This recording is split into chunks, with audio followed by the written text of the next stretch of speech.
Hey guys, President Trump is building a $200 million privately funded ballroom for the White House. And yes, the left is losing its mind. Check out this clip from Jesse Watters. Donald Trump's building a big, beautiful ballroom in the White House for big, beautiful parties, where the country can host foreign leaders, musicians, and the American people. If the president of China or France or UK or Ursula comes to town, you give them a big state dinner. We don't have a room like that. At the White House, they have to use a tent. And if it's raining, it's soaking wet, soggy. The area is a very low area. All the water rushes to it. And it's a disaster. Who wants to party with your wife while she's wearing high heels in a hot, soggy tent? Chuck does. Some breaking news. Just now, the White House announced construction of a $200 million White House ballroom that will begin in September. A $200 million ballroom. Where'd this money come from? Did Congress appropriate it? I don't think so. Why would Senator Schumer want his beautiful wife's heels sloshing around the muddy White House lawn? And since when has Schumer cared how much anything costs? He didn't even want to doge the $2 million for sex changes in Guatemala. Wow. And the guy didn't even do his homework. President Trump and other donors have generously committed to donating the funds necessary to build this approximately $200 million structure. When AOC kicks Schumer out of office, she's going to be the belle of the ballroom. We know she likes to dress up and go to glamorous events and borrow $3,000 dresses, get caught and have to pay it back. RFK Jr. says the Kennedys would have loved a big, beautiful ballroom. I've been coming to this building for 65 years, and I have to say that it's never looked better. It's been transformed. My uncle, my aunt, Jackie, who were deeply committed to design, to beauty, and who understood that it's important to have our public buildings be beautiful because it inspires us, the releasing through freedoms of the creativity of the human spirit. And this building, of all buildings, should look beautiful. And under your stewardship, it looks extraordinary today. A few years ago, I had dinner at the White House with President Trump, and he pointed to a picture on the wall and said, "Jesse, that's a Monet. It's $20 million. Jackie O donated it, and when I leave, I'm thinking of taking it home." And I said, "Mr. President, I don't think that's a good idea." And he said, "Why not? Crooked took the silverware." JP Morgan CEO Jamie Dimon's been at the White House a lot recently. He used to be an enemy, and now he's a frenemy.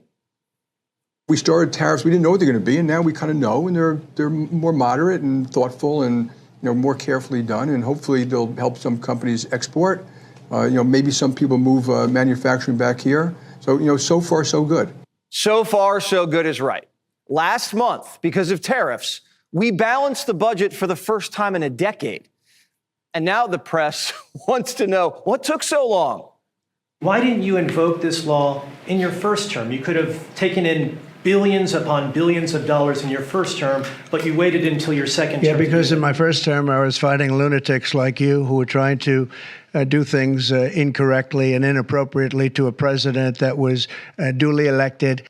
The press found out they're getting tariff stimmies, and they want more forever trade wars. But the trade wars are ending, and so are the real ones. The president has now ended conflicts between Thailand and Cambodia, Israel and Iran, Rwanda and the Democratic Republic of the Congo, India and Pakistan, Serbia and Kosovo, and Egypt and Ethiopia. This means President Trump has brokered, on average, about one peace deal or ceasefire per month during his 6 months in office.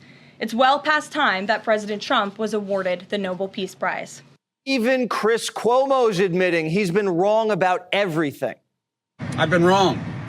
I've been wrong about political issues. I've been wrong about people. I've been wrong about myself. I've been wrong about my responsibilities. I've been wrong about my opinions, my tastes, my choices. I've been wrong.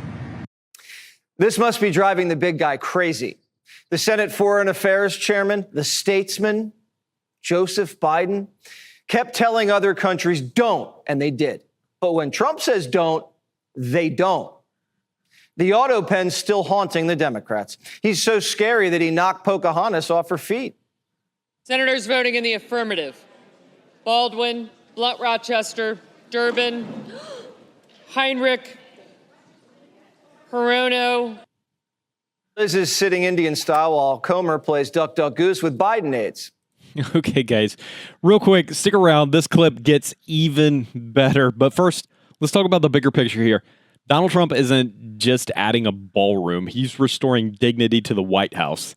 We've got world leaders showing up and eating filet mignon in muddy tents like it's a Boy Scout cookout. Why?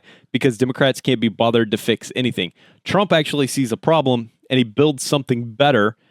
Oh, we've heard that before somewhere, haven't we? Schumer suddenly cares about spending. The same guy who funneled millions overseas for woke nonsense. Guys, give me a break. If you're tired of the double standard, do me a favor right now, guys. Hit that thumbs up like button so this video gets seen and shadow banning doesn't win. All right, let's watch the rest of this clip. Investigating how they cooked up the cover-up. President Biden won the 24 election, sir. Who is the leader of the Democratic Party? Do you hate to believe in the campaign? Mike Donnellan says he knew Joe for 40 years, but never met AutoPen. Sure. Meanwhile, Joe's post-presidency is so sad, Johnny's more famous. Biden just hangs around Delaware. Sometimes he goes to the mall, and he only brings one assistant. I have as many assistants as Biden. And when he travels, he flies commercial.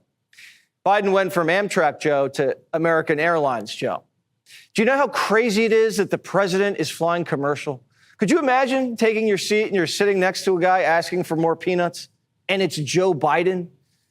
Maybe the only person he's traveling with is his ghostwriter, because this guy, whoever he is, has a lot of work to do.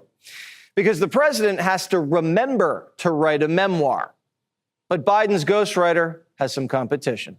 Binder's book drops in October, but not before this one. Everyone thinks you've been kicking back, drinking margaritas on the beach. But really, you've been hard at work writing a book, meeting with leaders, thinking about the future of our country.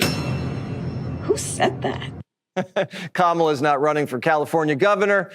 She'll be making appearances at your local Barnes & Noble. The shortest presidential campaign in modern history. It was intense, high stakes, and deeply personal. For me and for so many of you.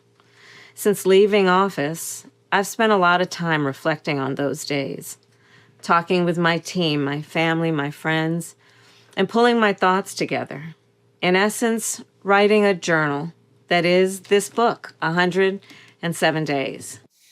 Trump made Hillary a bestseller, and now Harris. Her advance was so small, her team didn't even leak it. And if she wants it to sell so she can live off the royalties, she should tell the truth about Joe, how the cocaine was really his, and how she slapped Doug in the face when the nanny news leaked. Hey, guys, we're not done yet. I want to show you more, but let's just stop for a second and acknowledge something huge here. Trump's tariffs didn't just work. I was thinking about this as video is going. They balanced the budget, and they didn't just get China's attention. They made Jamie Dimon, the CEO of JP Morgan, flip from enemy to ally.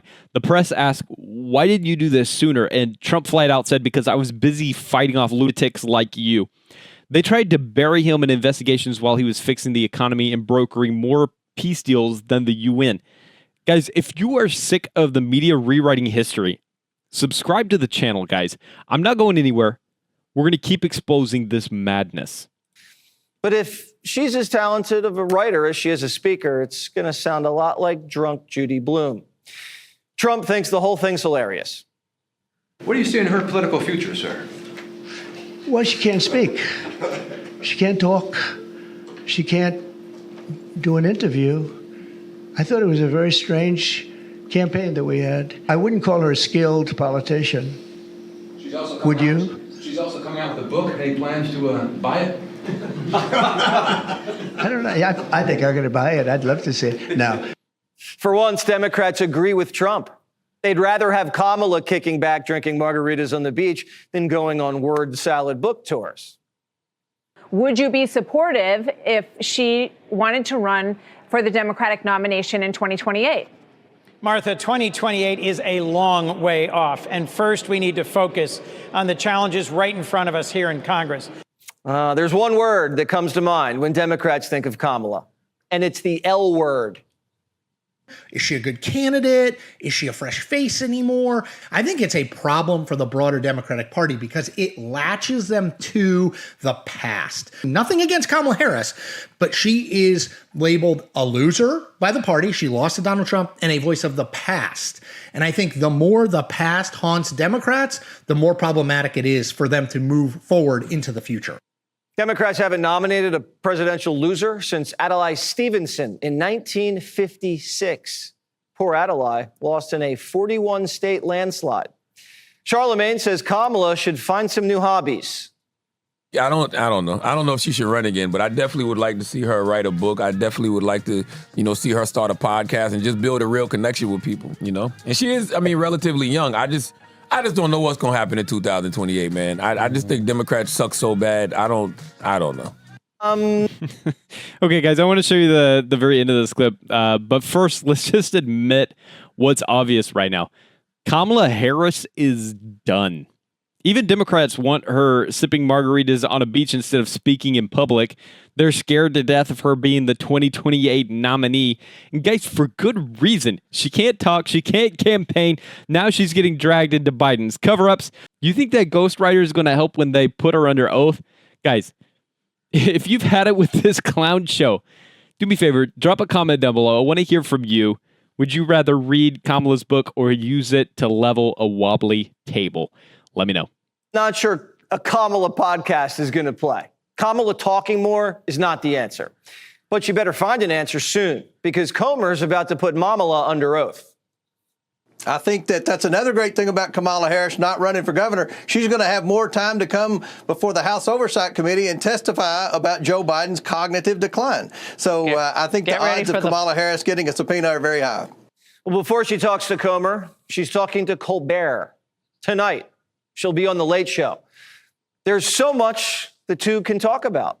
What it's like to lose millions of dollars and your job. Johnny hit up the Ed Sullivan Theater for a vibe check. Watch. When you first found out you were getting tickets to Colbert, who were you hoping the guest was? Donald Trump. Al Gore. Jon Stewart. A huge guest tonight. You excited? I have no idea who it is. Kamala Harris. Get out! Get out! Kamala! Kamala! Kamala! Kamala! Kamala! You excited for the guest tonight? I guess so. Did you want Kamala to be the Democrat nominee in 2028? I would like a real primary. I want to see a primary. You don't want them to anoint her again? No, I want a primary. She's going to announce her book. You going to read it? Sure. Sure. That wasn't so enthusiastic. Okay, yes. I might. Did you want her to be the nominee in 2028? I'm not sure. What if it's Kamala versus Stephen Colbert? Stephen. Colbert. Yeah, I would have to vote for Colbert. Colbert. Oh my goodness. All right, guys, let's take a step back and look at the totality of what we just watched.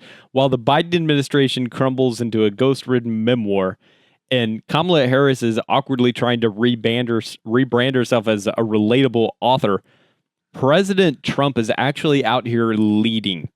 He's restoring honor to the White House, not by talking about it, not by virtue signaling, but by building a space that shows strength and excellence. A ballroom where foreign leaders can be treated like dignitaries, not shoved under leaky tents like afterthoughts.